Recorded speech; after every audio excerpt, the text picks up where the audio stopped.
আমাদের সমাজে কিছু মানুষ আছেন তারা মনে করে থাকেন যে তারা প্রতিদিন যে খাবারগুলো খায় সেগুলোই সেরা এবং সেগুলোই স্বাস্থ্যসম্মত। তারা যে কাজগুলো করে সেগুলোই পৃথিবীর শ্রেষ্ঠ কাজ এবং তারা প্রতিদিন যেভাবে লাইফ লিড করে তাদের জীবনধারাই একমাত্র সঠিক পথ।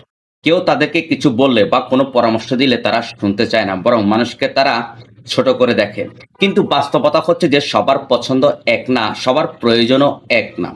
আপনার জন্য যা ভালো সেটা অন্যের জন্য ভালো নাও হতে পারে। আবার আপনার জন্য যে কাজটা খুব সহজ সেটা অন্যের জন্য খুব কঠিনও হতে পারে। যারা মনে করে আমি ঠিক, আমি সেরা, এই ধরনের মানসিকতা শুধু ব্যক্তিগত সম্পর্কে নয়, পুরো সমাজকে নষ্ট করে। আর এই কারণে অনেকে নিজের পথ খুঁজে পায় না। অনেক ভালো আইডিয়া বা জীবনধারা ধ্বংস হয়ে যায়।